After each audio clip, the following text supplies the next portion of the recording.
Do you like books? I mean, really, really like books? Then you're in the right place. Each week, your host, Sam Hankin, interviews the best of today's top-selling authors and the up-and-coming superstars of modern literature.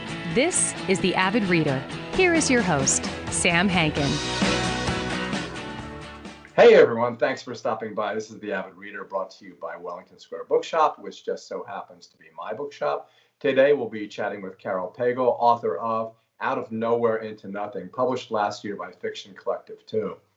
She's also written Twice Told, which actually will come up in our conversation today, and Experiments I Should Like Tried at My Own Death, which I have a bunch of those too. Her work has appeared in the Paris Review and many other periodicals, and she's the co-founder and editor of A Rescue Press. So, Out of Nowhere into Nothing. So they're called essays, but I kind of read them as if they were short stories and perhaps a referential guide to modern literature, television, movies, as well as like kind of this fourth wall breakdown of our, I'll call her protagonist's journey through a portion of her life and at times projected death. See, what was so entirely cool about this book was the fact that it really makes the reader bust his or her ass. I mean, you have to work to get it. And that's the best kind of book because you are involved in the book as much as the author is. So let's find out how right I am, which is usually around 7% or so. So welcome, Caryl. Thanks so much for joining us today. Yeah, thanks for having me. So I'll say it again, and maybe it should be the tagline of my show after 700 authors, but I haven't said it before that it's tagline. I just thought of doing that this morning as I was brushing my teeth because I tell my little anecdote every time. People in my bookstore, you know, you have this cliche that you can't judge a book by its cover, but every single person who comes into my bookstore judges every book by its cover. And you have a great cover because it conveys like all the stuff that's going on in your head and how it's different. And it's almost like synesthesia in a way. So I always wonder, publishers love to have good covers because it sells the book. So I was wondering whether you had a chance to either do it or vet it or think about it. So how'd that process work? Yeah, I was really lucky at FC2. Their designer, Lou Robinson, made this for me, and we worked together. I had in mind using one of those Howardina Pindell images, one of her dot paintings. She comes up in one of the later essays, and I've just always loved her work. I wanted an image that could kind of slowly reveal itself throughout the collection. And so to me, I mean, like you're saying, it represents this like mass of ideas. Those dots also look a little bit like balloons without their strings. They're little like dots or scraps of thinking. Some of them have like really great little arrows pointing in different directions or X's. Oh, show the cover because I didn't have it in my PDF. Oh yeah, here it is. I forgot. Sorry, that's a good idea. I should have done that at the beginning.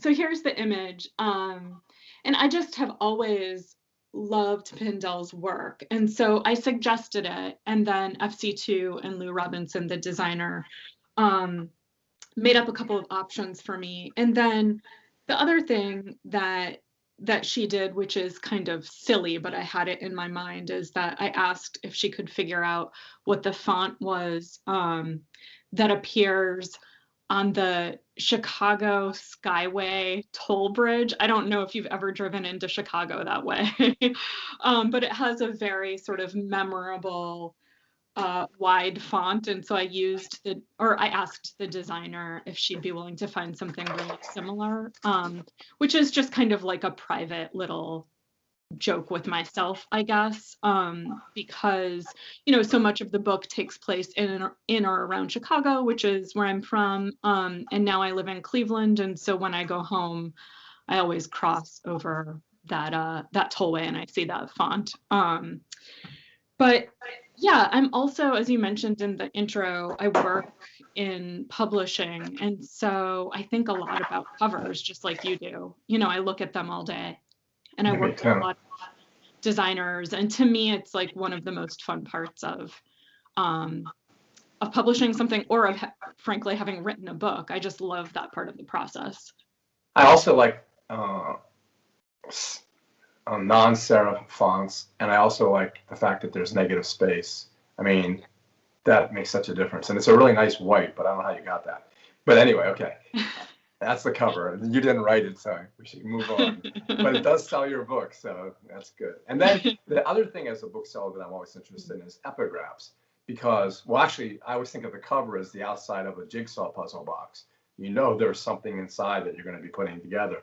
But with regard to the epigraphs, and actually, one kind of goes to, you have circles, but one of the epigraphs deals with points and someone who was never able to actually.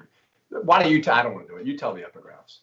Yeah, you're referring to the Renata Adler one, which is from her collection Speedboat, and the epigraph is, "The point has never quite been entrusted to me." That was actually like a late breaking decision, and I think that's usually how I've approached epigraphs, is trying to add them in after the book was written, to maybe just like point to or like gesture toward something that I feel like is in the book, but maybe, I don't know, maybe is like some subtle theme or interesting point there. And with the Adler piece, I was interested in a quote from her, because that book, Speedboat, I don't know if you're familiar with it, but it was a huge influence on me. And it takes place it's called a novel, but it takes place in this, sort of, I don't know what we're calling it, autofiction, genre. And it's from this narrator who just kind of like skips around telling interesting anecdotes and stories from her life. And so it was important to me to kind of have that nod to Adler. But also I wanted to maybe gesture a little bit toward the things that it's trying to do formally, that are a little bit unique to the essay. These essays, they follow a narrator always sort of along her train of thought. The first essay in the collection is called Lost in Thought. And so it's a very ambulatory collection. She's always in motion. She's always looking at things. It's highly associative. She or me, however you want to think of it, a version of me, whoever it is that's telling these stories, is often going off on tangents or kind of taking one bit of an experience or a piece of artwork or a story and like following it to some sort of sideways conclusion. And so there aren't, I think that there are themes that arise in the collection, but there maybe isn't something like a thesis statement or a direct point the way that you might think of in a standard essay. So that's another thing the Adler epigraph was doing, as well as I like what you said, how it also gestures toward just like the many circles in the book. Yeah, and the other thing that I took from it is that, you're always trying to grasp the point, but kind of in two different ways. You want to know what the point is, and you're wondering why don't I understand my life or this? Mm-hmm. And it always reminds me of Pink Floyd's Comfortably Numb. When I was a child, and you turn to look, you turn to look and then it's gone, but you can kind of see it out of the corner of your eye. And it only happens like a few times in your life, but it just reminded me of that. I don't know if that's apropos of anything, but your book kind of did that. No, I love that. And it makes me just think of all the ways in which vision is important in this book. There's that kind of long essay toward the middle called Driving at Night, which is very much about vision and hallucination and peripheral vision and, being able to focus on things, all of which become, themes and metaphors throughout the rest of the book. But I think you're right. There's a really physical, there's a physical manifestation of the point in this book too, like what is able to be seen or looked at directly and what's happening to the sides of her vision or her thinking, especially as she's moving so often. Look how good the epigraph is, because you're able to kind of like really pull it into the entire book. So tell the other one, because that will help you. Yeah, the other one is from Ways of Seeing, and it's a woman must continually watch herself whilst she is walking across a room or whilst she is weeping at the death of her father. She can scarcely avoid envisioning herself walking or weeping. And so that's, I think points to the various times in the collection that this narrator is just unavoidably sort of obsessively self-aware of not just sort of like how she's experiencing something, but how she's thinking about her experience of something, or how she's thinking about the image of what she's experiencing while she's thinking about it. So this sort of like layering, and I love that quote just as like,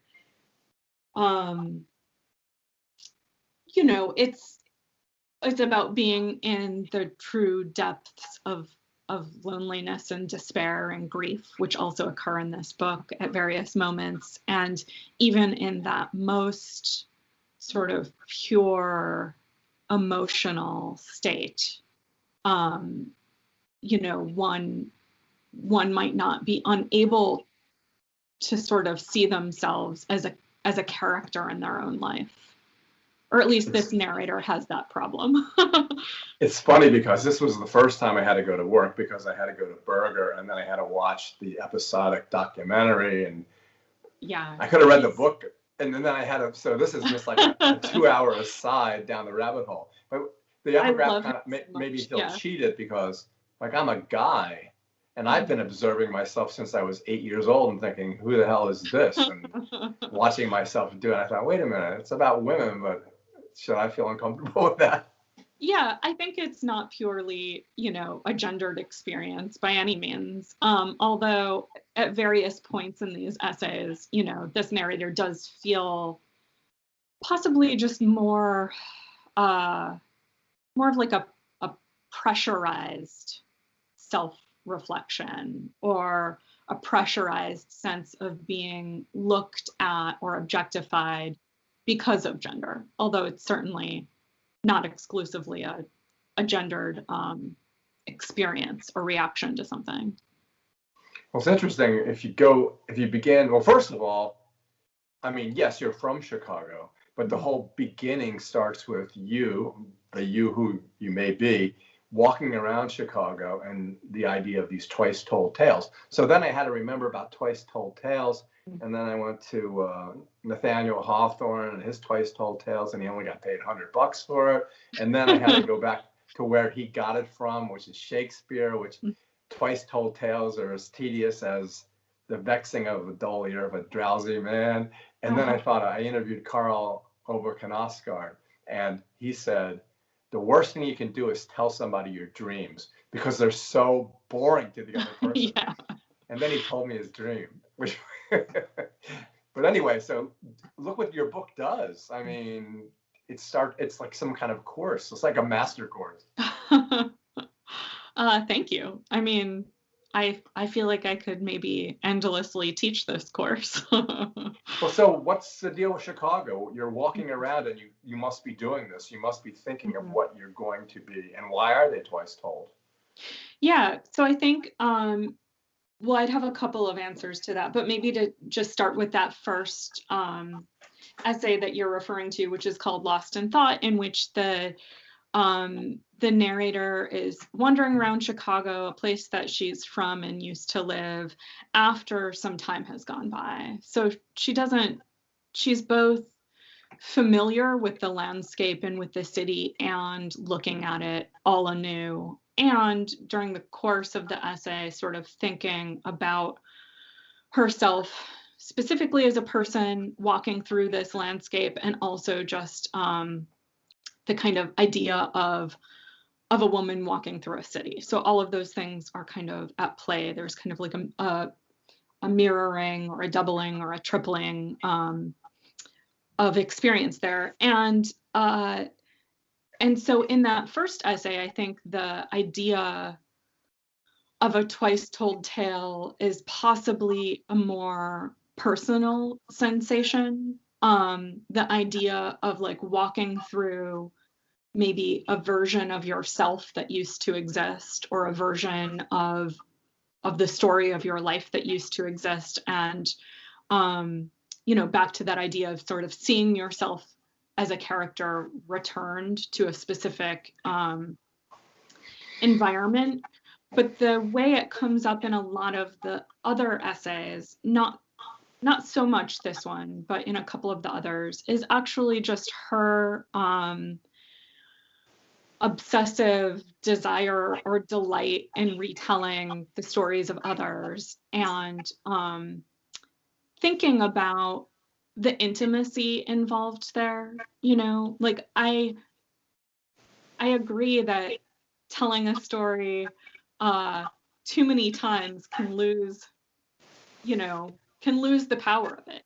Or, as happens to her in some of the stories, if you tell the story too many times, you start to actually lose the details a little bit, right? Like details get changed, other people jump in and they either correct you or they mess something up. And so I think that her obsession in retelling these stories both has to do a little bit with the sort of pleasure of a passed down story through time, and also of this idea of collective storytelling that she's really interested in, which is, it's almost like it touches at times on things like gossip or rumor, or these kinds of like really intimate kinds of storytelling where someone will begin something and everyone else can chime in, right? Whether or not they were even there. And so the story starts to become mythology, or a public activity in a way. Yeah, and it's no different than memory. So first I was thinking, okay, I never asked anybody, they would on Good Morning America, what's your book about? Or how is this autobiographical? And of course it is autobiographical, so I don't have to ask it. But at the same time, you're still allowed not to lie, but you're still allowed to remember it in a different way. So like when you came back, were you really up in this 35-story building, getting a complete different perspective of the city than you ever had before? Yeah, I was. That's a true part of the essay. And I think it probably led to, I think that bird's eye view was maybe one of the things that led me to writing that essay, because I was spending those particular days like out walking around, looking at things, and then in the evenings I would go back to this place where I was staying and be able to kind of like see a large portion of the city from that high up. And that perspective shifting maybe got me to think of just my own body in these very two different places. And it was almost like I started to imagine, my self from above watching the self from below in a way. Yeah. And that's what I got. So, okay, moving on, because I like covering as much as I can in terms of the stories. But like, okay, this is me talking, I tend to go on. But with regard to Humboldt, again, it was so highly referential that I had to go look, and I realized that he reinvigorated the word cosmos. He talked about climate change. He talked about corpses. He stole the two corpses, and then he talked about mammoths, and he told Thomas Jefferson that he saw mammoths at the equator. And I don't mean to go on and on, but what I'm saying is I want to emphasize how much you can learn from your book, because you kind of like, okay, this is here. And if you don't know it because you never studied it, you kind of have to look it up. And I know this is stuff that you love, but is this stuff that you're trying to get me? Are you? I don't know. That's a really interesting question. I think that, because I learned so much about the guy. Yeah, I understand what you're saying. That's really interesting. I don't know if my desire is necessarily to sort of, if like I want my reader to be as big of a nerd as I am. Like I don't think that I would ever want that for anyone. I think it's too, well, maybe I can talk about it a little bit in terms of scale and depth. I think that throughout the collection, one thing I was trying to do or just experimenting with was the idea of being not shallow, but maybe just fast and direct about a person or an artwork or, a historical detail or something that could be really deep. And so Humboldt is a great example of that. You can go down the Humboldt rabbit hole for forever and find increasingly interesting things about this person's life. Yeah. Right? I had to stop. But I just I mention him in relationship to how he just in a very physical and practical way intersected with my life during those walks, right? I was walking through the park and I started to think about him and I started to research him a little bit. But the the spark of that was just his name in this other public park. And then and then which he never visited the city. Right. He never went to the city. I know. Yeah, it's so bizarre. And so I have a sprinkling of details that seemed fascinating to me on first look, that were a little bit about his history, a little bit about his environmental, research and career, a little bit about why the park was named for him, and a little bit just a beginning of the cosmology stuff. And then I just leave it there. And part of it is for the reader, and part of it was, at some point in that essay, it's a clue that then I circle back to when I'm thinking about intimacy and love in a totally unrelated other section of that essay, where I'm talking about just sharing information and I'm able to pick up that piece and almost thread it back into the essay. And the thing is that, and then, I'm hoping that the reader, in future essays, specifically with the example of Humboldt, remembers Humboldt and his obsessive listing when they're later reading the essay that's about Inger Christensen's alphabet and her, listing of all of these natural qualities. And so I guess what I'm trying to do is some sort of weaving, and it doesn't always work. Sometimes details just get dropped in and they don't rise back up to the surface of the reader or the author. But it does. It does because, first of all, it's funny because when you start on Harry Callahan, and the first thing I thought is he has the same name as Clint Eastwood in Dirty Harry. Oh, and didn't know that. That just, and then you kind of pissed me off because you read this book in one sitting, but then I have to go off and look at every single photograph, which are wonderful. And then I have to study poor Vivian Mayer, who, like you said, didn't get any credit, took hundreds of thousands of pictures, and was a nanny for 40 years. Mm-hmm. And it's okay, she's making me do this. You are maybe kind it of a should nerd, come with an apology. But I mean, we are both nerds, so I mean, someone could read it and just go through it. I don't think you really could. I don't think you really could just read it that way. Just read it. I'm hoping. Unless you were a polymath.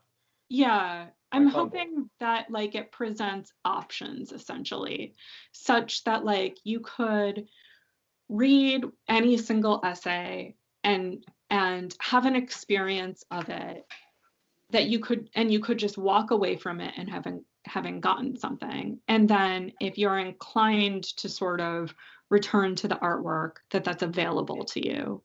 And I guess just to circle back to the scale thing, the flip side of that, of just presenting a little bit of information about something that's relevant, that someone could go much deeper on. The flip side is occasionally I sort of obsessively go into an extreme detail of a piece of artwork or psychology or whatever that really doesn't need to be that detailed, so it's that's the flip side of the experiment, is to say I'm going to talk for a really, really long time about like these dots in this dot painting, which isn't necessarily that interesting maybe, but it's like pulling back on the other side of that that sense of balance that I have going in my head. Yeah, it's like when you talk about let's see, let me look at my notes real quick. Oh, well, first I wanted to ask you about when you're always saying out east, because I live in Philadelphia, and I would say back east. So in Chicago, do you say out east? Because it's the wrong way, in my opinion. Yeah, do you say out east? Yeah, I do. That's really funny. I have never noticed that I do that, but you're totally correct. Just being like from the Midwest and orienting myself, obviously in the center. That's true. I think, yeah, out east. I go out east when I visit. So how come, I have so many, we can't go through, I have so many notes about each of the things, but it would be ridiculous. And plus, especially since I do half of the talking. But okay, a couple of them. Mm-hmm. So, okay, why is there one chapter that discusses chicken with lemon, onion, garlic, sriracha, mustard, salt, pepper, oil, burn? And you know those websites where you can plug in all the food you have in your refrigerator and it'll give you recipes? I did that. Yeah. So the best thing is like an avocado and goat cheese salad with chicken. Yeah. In that essay, I was trying to, it happens in other places, just be as sort of like specific and loyal to the present of writing it as possible. And that was like some version of something I was, literally making that night for dinner. Well, okay, another one, real quick. I'm going to do some quick ones. Yeah. So I think it's your brother, but why, this guy he sees in the train, there's a couple of trains. Yeah. There's a couple of trains. But so why, or subway actually. So when he sees him there, he doesn't have a positive or negative recollection of him from a high school. But when he leaves and the guy is all, hey, good to see you. Yeah. Your brother just ignores him, gives him a smile, but you must be mistaken. Yeah. I kind of have done that. Yeah. And then I feel bad about doing it. Yeah. So. I think that is also a true story and something that my brother did. And it's a good version of, like, it might not appear this way in the essay, but it's definitely one of these like twice told stories. Like my brother did that and then he told it to me and I'm not sure if he even knew why he did it, he just did it. And I just thought about that story for years and years and years. And I would always bring it up in conversations about things. It was so mysterious to me, and cool and powerful and also rude and strange. And it just felt like, oh, right. You could not admit to being yourself or something. It's like very unusual. And I think all throughout this book, there's another essay later that also involves my brother in a kind of like doubling, but I was really sort of interested in the moments where people are mistaken or where there's coincidence or where there's like doubling or mirroring and things aren't quite lining up the way they're supposed to. And that was one of them. So another short one would be when you simply state, I should understand more. And then you go, you should understand more too. Mm-hmm. And that's what I'm talking about when I say the fourth wall, which is a cliche, but still, are you telling me I should? Is that what you're telling me? Yeah, shouldn't you?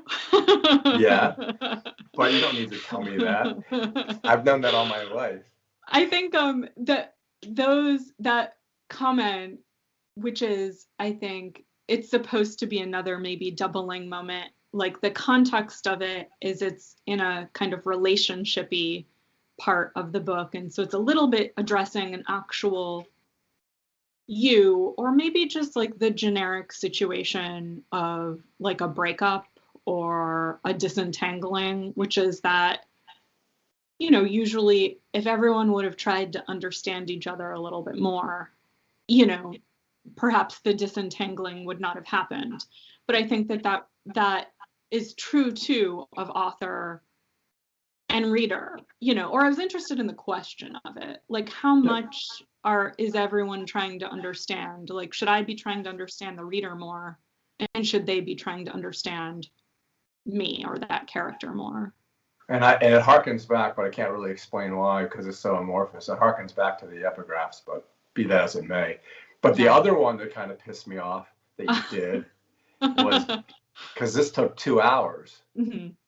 which I could have read the book. So this was Badlands with Martin Sheen. Yeah. And so the scene where his legs are pumping. Yeah.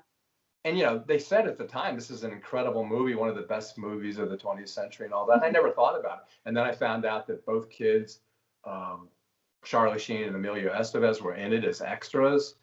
And then I realized they couldn't make the movie now because Sissy Spacek was 15. It would be like a cancel culture kind of thing. They couldn't possibly do it. Oh, yeah. I didn't really. Yeah. Mm-hmm. And then also watching it, you realize, okay, I guess the question is, and this comes up a lot. And the first thing is you say, what does this have to do with anything? Mm-hmm. Because really, you're not talking about the movie, you're talking about his legs. Mm-hmm. And so it's like, and you look at him in the movie, that scene, which I never would have thought about it, but his legs are higher than you would expect them to be when you're running through the woods. But he's really kicking ass. He's got to move fast so he can kill somebody. Yeah. I think that maybe this is like a way of answering your previous question. I think one of the things I'm trying to do, this narrator, she's just on the move all the time, and she's looking at art and she's reading things and she's having her own experiences and she's like associating and connecting. And some of the connections I feel like are really, they're interesting or possibly profound and revealing in some way, at least to her.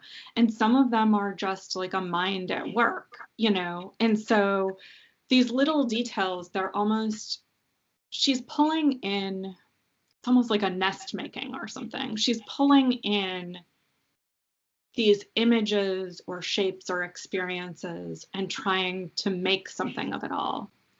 And I think that the connections they build and they deepen as the collection goes on, but then there are random scraps of things too, which can just serve as like images, right? Or just like a piece of artwork shooting through her mind. Like that particular, she's thinking of the Badlands, I think, while she's at a reading of another novelist, or like sometime around that moment. And it's something that it felt like relevant to the moment. And I think that if someone goes and looks at that movie, there are all sorts of like amazing scenes in that, and like the landscape and the casual humor of that movie, while it's also completely terrifying. There's a lot tonally that I feel like has a relationship with the book as well.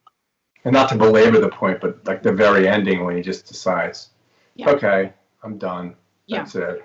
Yeah.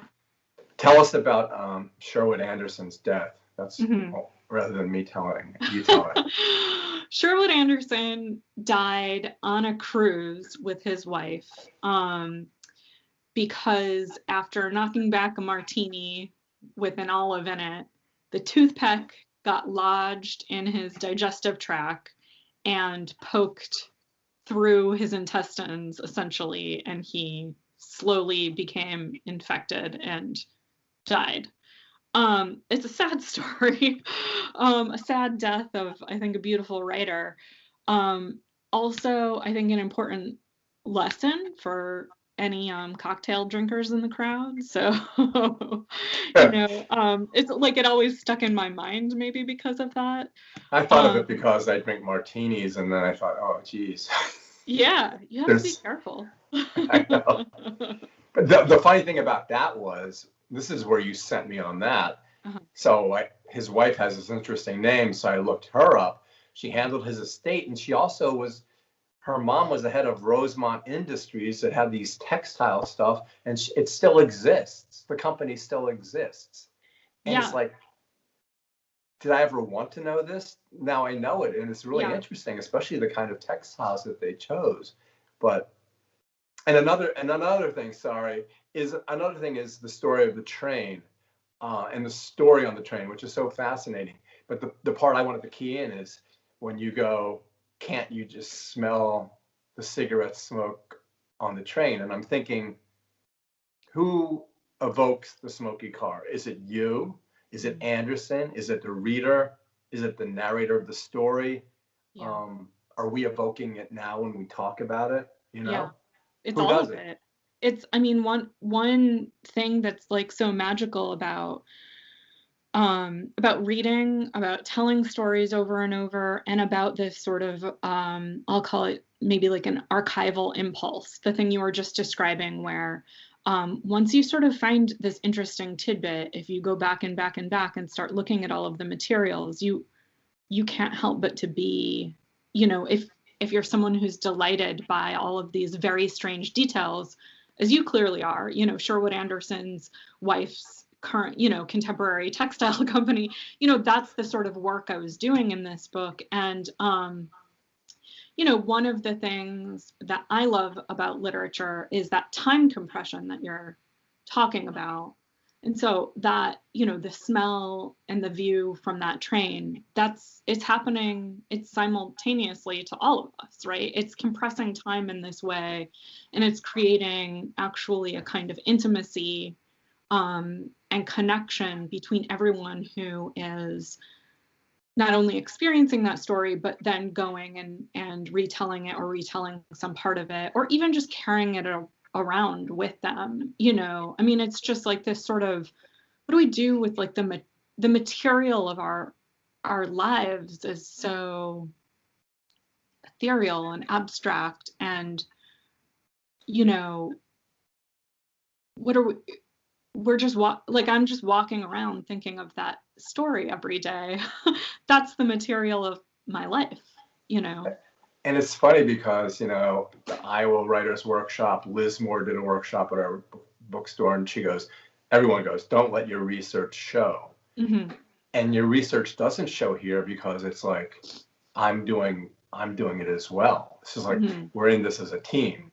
Mm-hmm. And yeah, it's funny because, and then I thought about the book I love, the story I love, The Hellbound Train, where this guy makes a deal with the devil, and he can stop his life when he's the most happiest, but he can never figure out when he's the most happiest.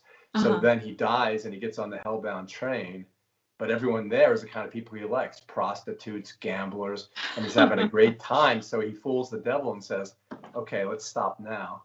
That's funny. I know. And so, yeah, and then Chuck Berry did a song about it, and I had to listen to that. You're driving me crazy. And well, yeah, I mean, what you're speaking to, it does this sort of form, this associative form I've created in these pieces. It does have like an endlessness, like, they often stop in just some particular moment or image or something like that. But I still have that feeling, that they could have kept going. Like if I had met you and we had this conversation while I was writing that essay, like those details could have easily become the tail end of that train, Yeah, well, it's like if you and I were sitting we had the same class, and we were doing our own little 2-person study hall. Yeah. Across at the library table.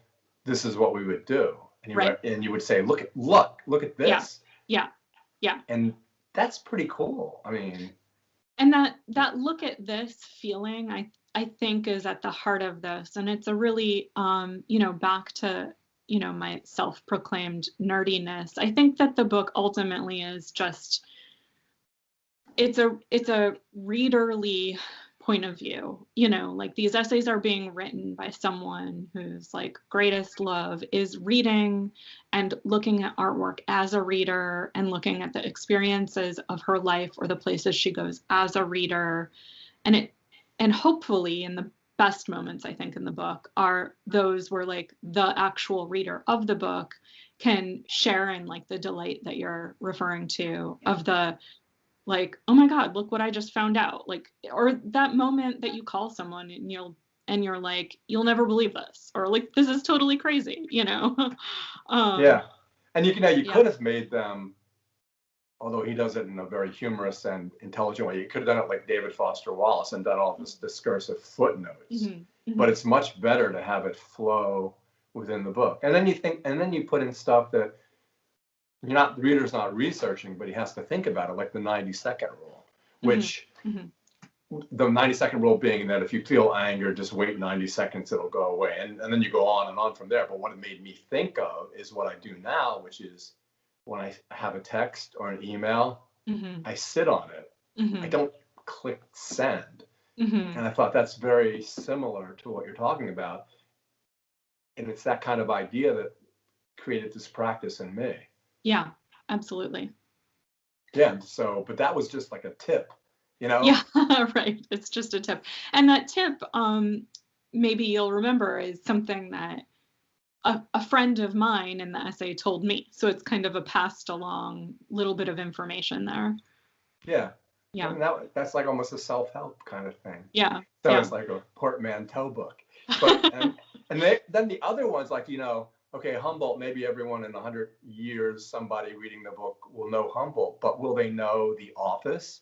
And will they know that idea that she looks at the cameraman and is really crying because she has this connection? No, this is what I do in an interview. No one knows what I'm talking about because maybe they haven't read the book, but hopefully it does resonate with them. But tell that one, because I'm talking too much. You tell that story. About The Office at the end. Yeah.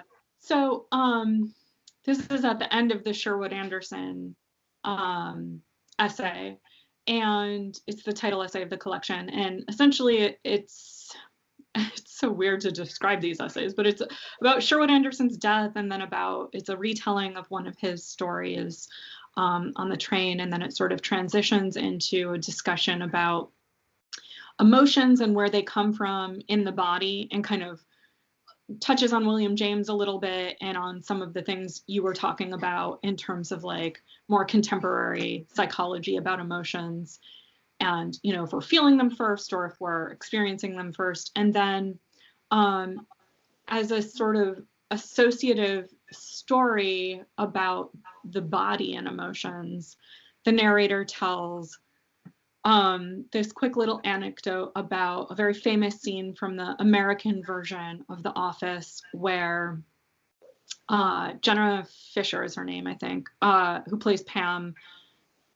It's like at the end of the first or the second season when her and the character of Jim finally get together, and she is seated with the camera on her, because of course it's a documentary style show, and Jim comes in the room and like asks her out, and her eyes water, right? And that's like what the reader or the audience knows about that scene.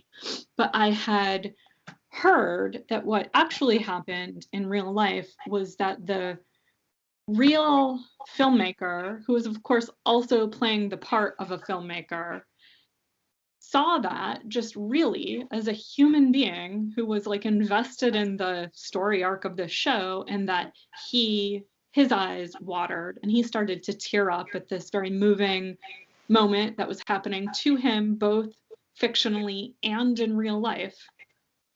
And she, the actress, saw that, and in that way where you see someone's eyes well up, just immediately her eyes welled up. And so it was not an acted moment, actually. It was a real moment that was well, it's a different kind of twice told tale. It's happening as it's happening. Yeah. So, and another one that was like that was when you're talking about formica, however it's pronounced, and about the idea of dreaming or thinking about insects all over your body. And what it did with me, even though you're not asking me to do it, is I remembered a story by Theodore Sturgeon about this kid who has supernatural powers, but that ants have formic acid formic acid in them. And so he goes underneath the football stands at his high school and starts eating ants, and everyone thinks he's a freak. But he needed the formic acid. He had a deficiency. Interesting. So he ate the ants. But what, how am I doing that? Yeah. And it's like the body and the mind are, interesting.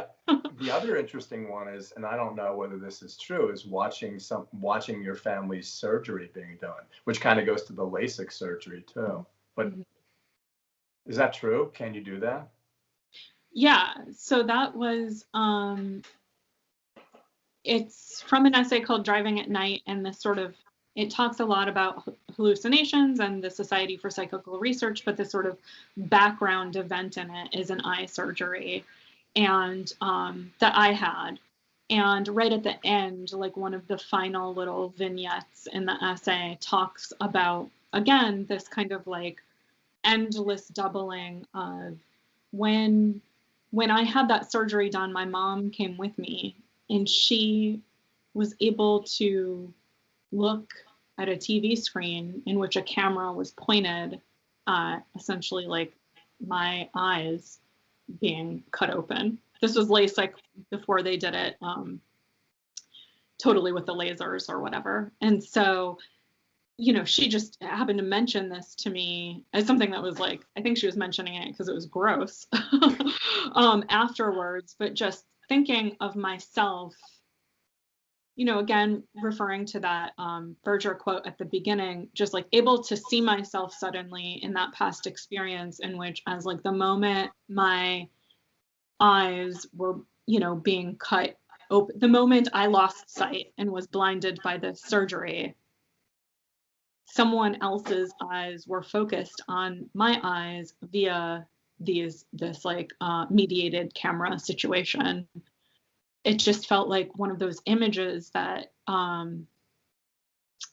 just like opens the world of experience like endlessly. It unfolds.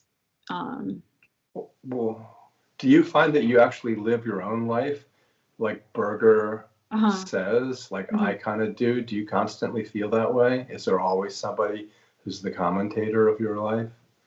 Well, I think that I mostly live my life in a fairly straightforward, like absorbed in my own thoughts sort of way. But it's really the practice of writing that is always adding that extra distance or sort of like layer to my own narrative. And so that's why I would say that's why it's happening in all of the essays, because I was writing. And I wasn't only doing that while I was writing, I was oftentimes, although not always, kind of having that like doubling or tripling of the story or the narrative in my head while the experience was happening, because at that period of time, I knew I would be writing about it, or I wanted to, or I was just like in a writing state of mind. And so to answer that question, I would say that the act of being a writer gives me that feeling during different periods of time in my life. I don't always have it. So last question, because we've been talking for an hour. So you mentioned, I say this because you mentioned Terry Gross in the book, and you're going to be upset with this, but I do not like Terry Gross. That's okay. I don't like her because she asks questions that are like, they're like really softball questions, and her questions go on even longer than my questions. She's much more interested in her own question than she is in the answer. So yeah, I just don't like her. But one of the things she would ask is, and this will be the end, is, since we're talking about it and you're walking around Chicago, what is your, and because we're talking about why you feel the way you do, what is your writing schedule, if you will? What do you do, and when do you do it? This is always a depressing question for me. Exactly. It's, the answer is that I, rarely have time to do it. And and that this book took almost 10 years to write, as slim as it is, because I I don't really have a ton of time. I have a full active life that I enjoy very much, but gives me very little time to do this work. But I will just say that for that specific book, because of the form of the essays, which are these like long sort of unbroken paragraph except by images, they're long sentences in long essays that are highly associative and maybe you could say dense, that I found that I could only really write them when I had a period of time long enough, which for me was I would say at least a week to 2 weeks, sometimes a little more, where I could begin the essay and finish it within that span of time. So I probably began and wrote about half of like double the amount of essays. But if my thought process around them was broken because I had to like go back to my life for a significant period of time, I couldn't really get back into them. And so that's like an element of my process that I'm trying to figure out a way out of, because it's impractical to live your life needing, I want to be able to write a little bit every day, not to wait for like 2 weeks somewhere. I know I said that would be my last question, but it made me think of another one. This will be the last question. Sure. So, do you keep a diary? Sometimes I teach, and I actually am teaching a class right now that's a little bit about like notes and archives and scraps of things. And I'm making all of them keep notebooks. And so I'm trying to do it actually alongside of them because I believe in it. I think it's a great process, but I fall in and out of it. So sometimes is the answer. Yes. I have like 20 beautiful vellum leather diaries that all say what I had for lunch and how much it cost. Like, right. and the price keeps going up as I get older. I'd read that book. The Price of Lunch. Oh, there's a great title. Yeah. Okay, well, Caryl, it was wonderful talking to you. As you Yeah. can tell, I love the book. And since it is my bookstore, your book is on the front table. And thank you. And 2 reasons. One, it's a great book, but I love putting books with good covers on the front table. It makes sense, right? Yeah. Well, thank you so much. It was awesome to meet you and talk to you, and I hope to someday visit the bookstore. So that would be great when you come out east. Out east, yeah. Okay, I'll see you. Bye. Bye.